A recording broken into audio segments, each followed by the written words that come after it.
வரைக்கும் எத்தனையோ case deal பண்ணிருக்கேன். But this is something peculiar.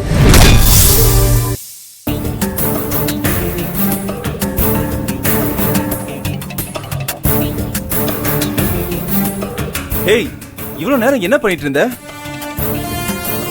அத நான் சொல்றேன் மாமா.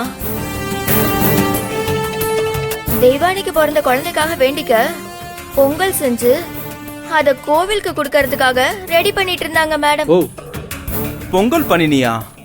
உனக்கு நான் ஏற்கனவே சொல்லிருக்கேன் இந்த மாதிரி வேலையெல்லாம் பண்ணாத அமுதான்னு. இந்த வீட்ல நீ என்ன பண்ணாலும் உனக்கு நல்ல பேர் கிடைக்காதுன்னு சொன்னா புரியாதா அமுதா? நீங்க சொல்றது எல்லாமே எனக்கு புரியுது மாமா. அமுதா, உனக்கு புரிஞ்சுமா இப்படி ஒரு வேலையை பண்ண? எனக்கு என்னமோ இவ திருந்த மாட்டான்னு தோணுதியா நீ? நேத்து நீங்க நல்லா தூங்கிட்டீங்க. நான் அண்ணன் ரூம கிராஸ் பண்ணும்போது அப்ப புனிதானியும் என் அண்ணனும் தெய்வானை பத்தி ஏதோ பேசுறதை கேட்டு நான் என்ன நின்னு கவனிச்சேன். என்ன சொன்ன அந்த புனிதா? தெய்வானையோட குழந்தைக்கு தொட்டில போடுற ஃபங்க்ஷனை பத்தி பேச போறாங்களாம்.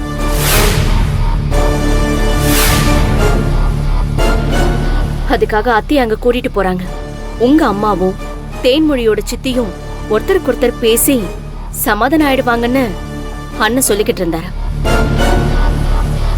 நம்ம பெருசாக்கின விஷயத்த அவ்வளவு சீக்கிரம் சமாதானம் பேசுற அளவுக்கு கொண்டு வரலாமா? அதான் புனிதா கிளம்பி வரத்துக்குள்ள அத்தைய டைவர்ட் பண்ணி இன்னைக்கு கோயிலுக்கு கூட்டிட்டு போலான்னு பிளான் போட்டேன். எப்படி என்னுடைய பிளான்? பிளான்லாம் நல்லா தான் இருக்கும் அமுதா. அம்மா வராட்டியும் புனிதா எப்படியும் அங்க போவா. அவ போய் அங்க இருக்கிறவங்கள சமாதானம் பண்ணிட்டா நீ என்ன பண்ணுவா அமுதா? இவ்ளோ யோசிச்சு எனக்கு இத பண்ண தெரியாதா என்ன? என்னுடைய பிளான் என்னன்னா,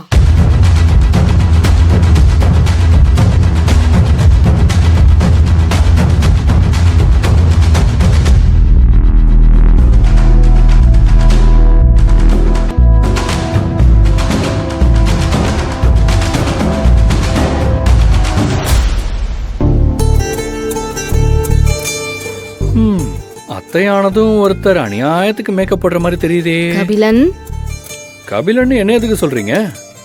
கண்ணாடியில உங்க முகத்தை பாருங்க. என்னைக்கும் விட உங்க மருமகளை பார்க்க போற சந்தோஷமே உங்களை இன்னும் அழகா காட்டுது. பரா சார் பேச்செல்லாம் பயங்கரமா இருக்கே. நம்ம மருமகளை பார்க்க போறோம். முதல்ல என் மருமக அவ குட்டி கண்ணு திறந்து என்ன பார்க்கும்போது அப்ப நான் அழகா இருக்க வேணாமா? ஓ, இதான் விஷயமா? அப்ப நானும் 2 கோட் பவுடர் அதிகமா போடுறேன். அத்த அளவுக்கு இல்லைன்னாலும் மாமாவும் சுமாரா இருக்காருன்னு மருமகன் நினைக்கிட்டோம்.